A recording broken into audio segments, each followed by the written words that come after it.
Great.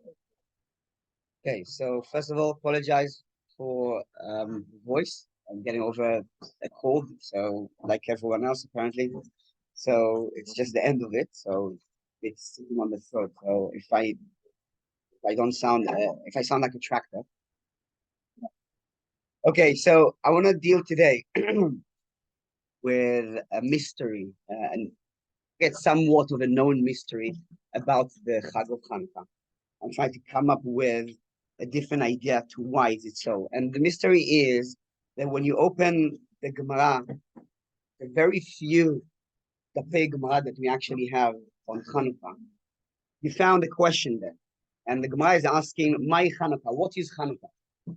Okay, what is Hanukkah? So I guess everyone knows that if you ask any child as a popular question, and I did, I experimented it. What is Hanukkah? Everyone will say, well, the Jewish people went into the temple and they didn't have any candles. Well, they had only one jug of oil to light the menorah, and it lasted for 8 days. And that's exactly what the Gemara is saying there. My Hanukkah, when the Jewish people came to the temple and they saw that the Greeks made the temple tameh, and all the oil there became tameh. And then when they won the war, they came and they found only one jug of oil, etc. The whole story, But in a very like 2 words, 3 words, the Gemara mentioned what I think most of us will assume the main miracle of Hanukkah is the fact that the Hashmonaim won the war.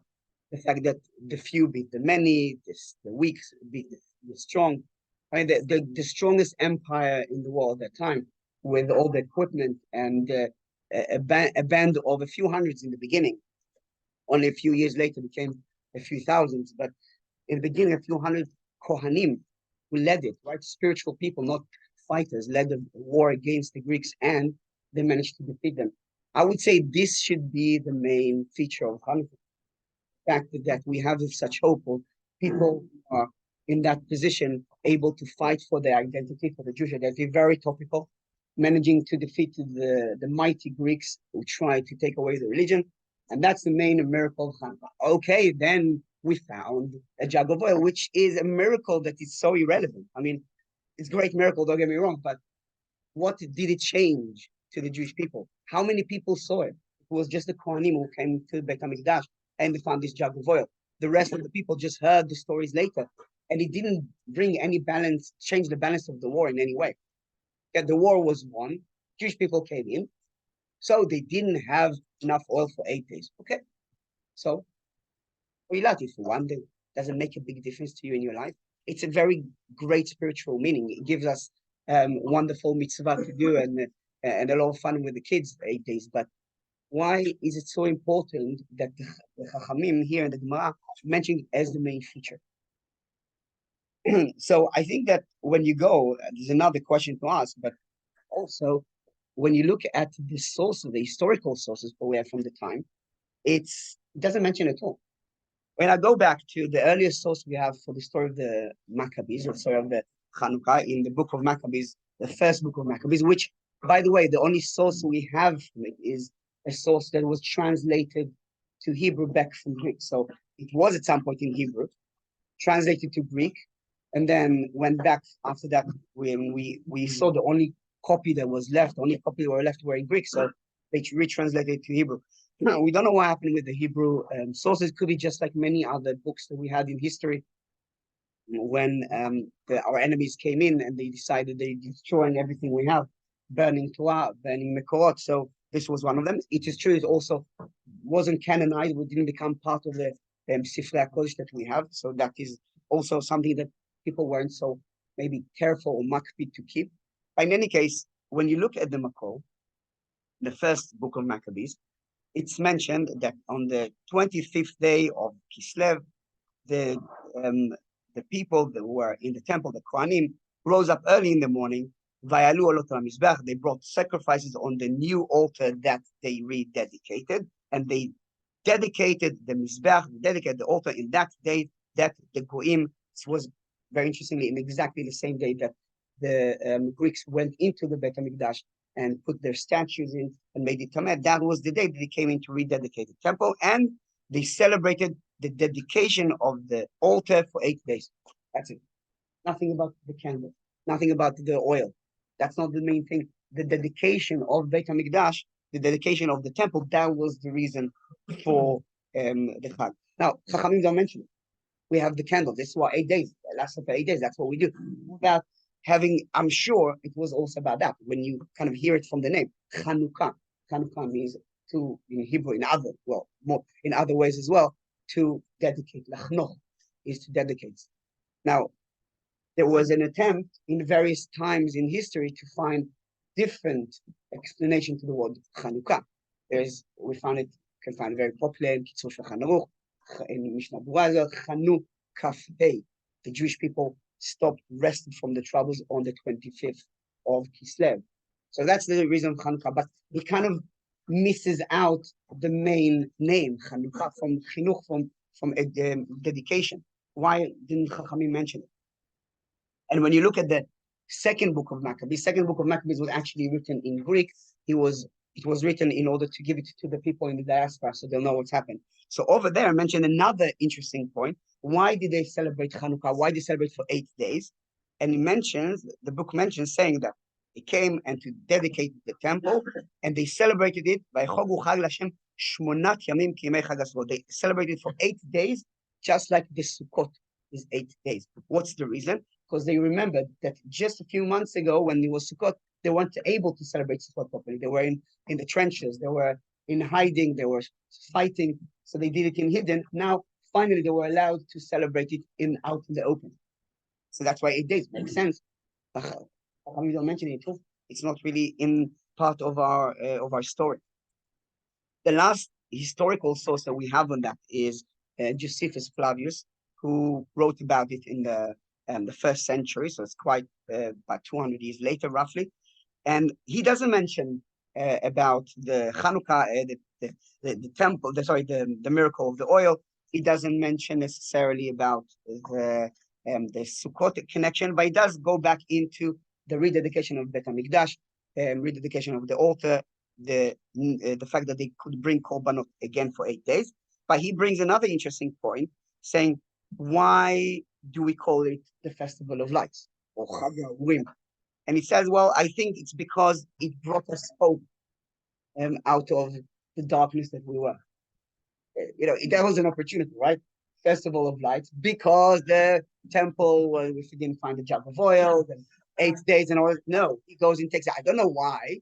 So I'll tell you why, because it gives his own svara, his own understanding, because it was light in the darkness. The fact that God gave it to us and it wasn't there. Why? As in, where is the miracle? And then why Chachamim?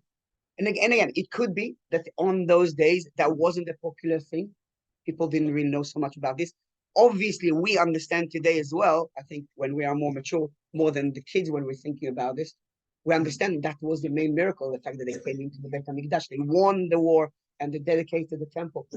So why did Chachamim put a specific effort on the candles and let go on the rest? So I think the answer is, and there are other answers. I'll give you a few. There's some. You look at the research, the academic research. There is a view which became very popular that Chachamim were anti the Maccabees, anti the Hashmonaim house, because when the Hashmonaim beat the Greeks, they should have then reinstated the kingdom of the house of David, like it should be. The king should always come from the house of David. But instead, they became kings and Kohanim Gedolim themselves, which they shouldn't have. So they said Chachamim were angry with them, and they wanted to ban them, so they hid that Chag out of the real essence of it, which doesn't really work out, because we know the prayer of Alanissim, where we do glorify the fact that the Hashmonaim came, and we say it every day, 3 days, right? We have 3 times a day. We mention Hashmonaim came and they won the war. Again, the few versus the many, etc., and all the rest of it. We also know that in the times of the Hashmonaim, in the beginning of the era, when there was certain kind of friction between the Chachamim and the house of Hashmonaim, the kings, but later on they became, at least in the time of Shlom Tzion Amalkat, Shlom Tzion the queen, they became very important part of the kingdom. They ran obviously the Hamikdash, the halachot, etc. They were advising to the kingdom in everything. So it's not really accurate to say that they forgot about it. They actually that they forgot about it. They left it aside because of Hashmonaim. They were actually a very important part of this whole court. So if that's not the answer, then what is the answer? So I think what I want to try to bring it today is that when you look at the way Hanukkah developed throughout the years, you understand that Chachamim were right.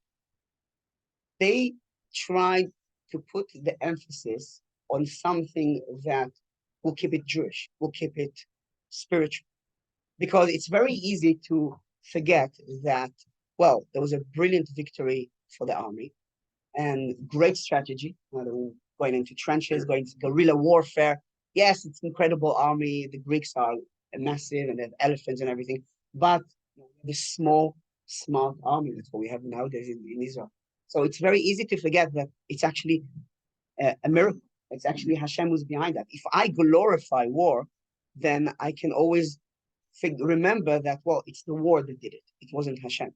So I need to put the spotlight on something which is definitely spiritual that then will put the light on everything else. Now you can see in the modern state of Israel that the 6-day war, which is an absolute incredible miracle, people straight after the war, even Moshe Dayan, who was a very secular person who believed he didn't believe in God at all, but when he came to the Kotel, when they released Jerusalem after the 6-day war, he put a note in the Kotel, very famous.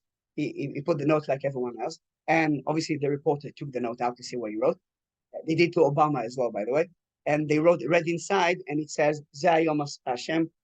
Sorry, it says over there,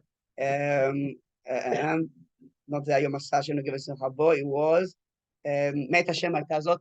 It's from Hashem. It is wondrous in our eye, which is such a great sentence to say to anyone, but especially for a secular person to recognize it was from Hashem. But straight, a month later, everyone forgot about this. Great victory. Tzahal is an incredible army, which he is. No question about it. But you need to remember that there was some kind of an impossibility there, and the fact that it became possible. We used it with our incredible army, but it was a nest from Hashem. So it's very easy when there is no lightning bolt coming from heaven or a ball of fire that Hashem is sending, or 10 plagues, that it's not really, you think, well, it's not really Hashem, it's us. It's very easy to forget that. But when you put the spotlight on something really purely spiritual, then you do remember it. And I think Chachamim managed to win that. Now, how do we see that it became an issue? Because, well, first of all, the Jewish people went to exile. And during the exile, they kept on doing the candles and kept on the idea of the miracle, that what was kept alive, because Chachamim in the Gemara, which became the strongest source of the halakha, that is what was pushed through, the miracle of the candle. So for many, many years, that was the main thing, until the early Zionist movement came, and they looked for myths. Because being in exile, being in diaspora, trying to fight for a country, it was very difficult when the Jewish people's situation in the diaspora was very weak. The people were under the heel of various different governments, pogroms and massacres and expulsions and all the rest of it. So how do we encourage the young generation of the Jewish people to rise up and to try and go to Israel, to settle Israel, to try and find ourselves, if we don't get the permission from governments, then to fight for it through Israel, fight for it through the government. We need some myths, we need some power. Maccabees. Few versus the many, the weak versus the strong. They managed to do it, then so should we. And we find it in the very beginning. Suddenly, Hanukkah, from being a very spiritual Chag, became a very secular Chag. So we have Herzl, Benjamin Herzl, who was a very assimilated Jew and became more connected to his roots because of the Dreyfus trial, when he saw strong anti-Semitism, which is, by the way, exactly what's happening nowadays. We have this awakening of connection to Judaism because of this massive wave of anti-Semitism that we have now in the world. So Herzl saw what happened to Dreyfus, that he was wrongly judged against him, and he became more connected to Judaism, and he decided to find a solution to the Jewish problem. And he wrote a book, he wrote a few books, but he wrote a specific article and a play called The Menorah. And over there details how this assimilated Jew, which in many ways tells the story of Herzl, found connection again to his roots in Judaism when he goes to his house and light the candles of the Chanukiah, the candles of the menorah, and he sees this menorah, who's a wooden menorah, and the base of it is the roots, and you remember his roots of Judaism, etc. And then he decides to fight for his identity. So that was the beginning. Herzl wasn't religious at all. In fact, he was very much trying to connect the Israel to become very secular, but he understood the secret of a myth of connecting back the Jewish people, who were very assimilated at that time, back to the roots to fight for something which is a country to be for Jewish people. Same thing for the rest of the Zionist organizations. They decided on Hanukkah to do Hanukkah balls, or to bring all Jewish people, young Jewish people together and to celebrate. And then suddenly became this movement called Maccabee, the Maccabee movement. Now, Maccabee, the name Maccabees generally originates from the word hammer and the fact that the Maccabees were hitting with the hammer against their enemies. Judah Maccabee was hitting with a hammer. And Judah Maccabee came to the picture. Where Judah Maccabee in the Jewish sources, in our main Mekod, Gemara, Mishnah, doesn't exist. We don't know about him. But suddenly, he was mentioned here and there in other Mekod. Suddenly, he became the main myth of Hanukkah. Judah Maccabee, this hero, this army general who came and took together with him the Jewish people to fight the battle. So Judah Maccabee is a strong guy. And the Maccabee movement, which became a sport movement, which is, by the way, exactly the opposite of what Chachamim wanted. Chachamim wanted spirituality. Suddenly, the Maccabee movement is a sport movement, which is exactly what the Greeks was trying to push. Sports and the becoming of the careful of the body, of the physical, the beauty of the body, and health and all that.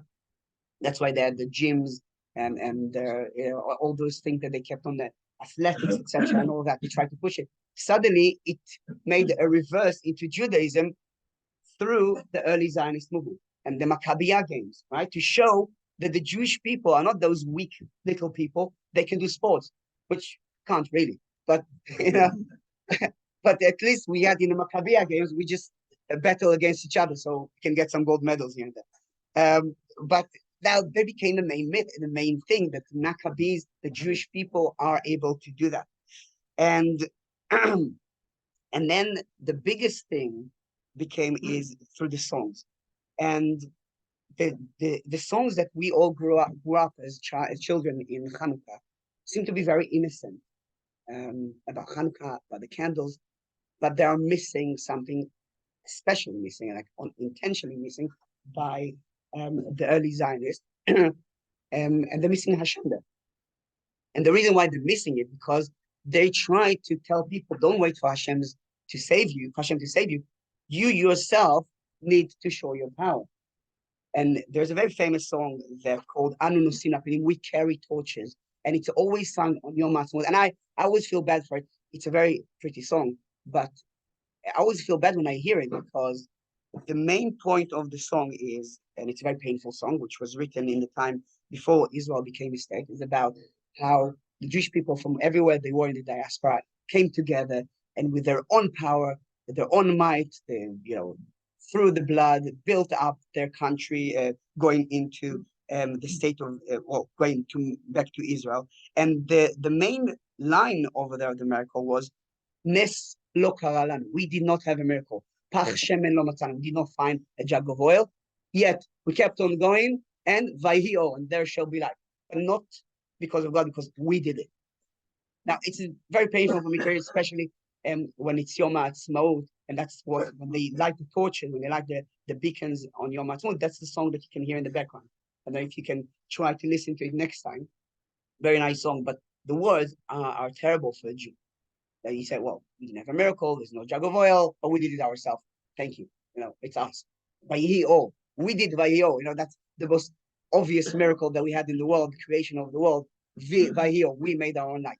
So, but the reason what they tried to do, the early Zionists, and again, later in Zionism, like in 1948 as well, is to push the idea that we are responsible for our own destiny, to bring the myth to the young Jewish Zionist people who think well, we don't have enough power, let things happen and God will do it.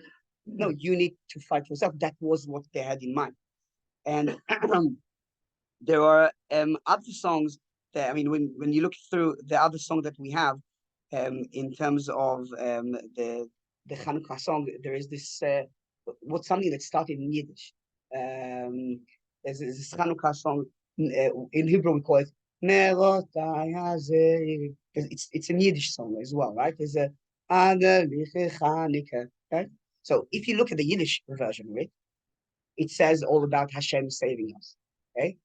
But in the Hebrew song, which you say about the candles and everything, Hashem's name is totally out of it.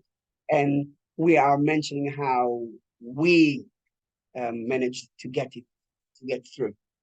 And there's another very famous, the last song that I bring, all the song that we grew up with.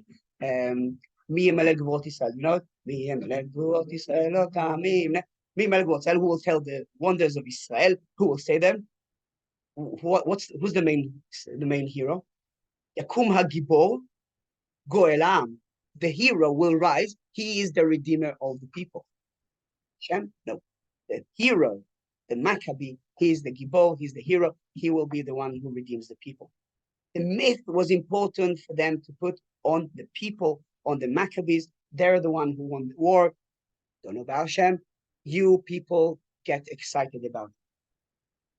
But I want to say that with all those different ways that they tried in history, the early Zionist movement and potentially more current Zionist movement, I think they lost the battle. Because as I told you in the beginning, if you ask any person, not really children, but I ask children to see what happened in Hanukkah, nobody remembers the back. Wait, you mentioned, there was a battle and all that Greeks. No, they all remember. They will all start with, well, the Jewish people didn't have enough oil to light. So they put one oil and they lit for 8 days. That's what they remember. I think Chachamim were trying to make a point here, especially, and I think they were right. And I think they won in the ultimate battle. The fact that the miracle was spiritual, the miracle was from Hashem. Yes, it's true. The whole story, the Maccabees were part of it, but the power behind them, what gave them the power, was Hashem. And if you look now, what's happening in Israel, everyone lighting the candles. You ask him why they light the candles in Israel. They light it in Gaza now. They all say this is from Hashem. Hashem is with us. Hashem is fighting for us. People will go into battle, not religious at all, wearing tzitzit. Most incredible things happen now in our people, and I think that is what Josephus was thinking, that even for us as a people now that we see this darkness that's around us, darkness which is both physical because we lost a lot and are losing a lot of people, but also we were getting out of it slowly. We were in a very bad, dark place in the history of the Jewish people where religious and non-religious were fighting a lot together, and the kind of anti-religion seemed to be taking more power here. But now we finally see this light coming out of the darkness, this miracle that slowly starting spiritually, we need to kind of hang into it, slowly starting to light this darkness. We suddenly finally see that it's coming through. And Bezrat Hashem, will this light that kept us going for all these years, all these years will keep on shining bright, and Bezrat Hashem for the Geula Shlema with this specific situation that we're in, and in general for Am Yisrael.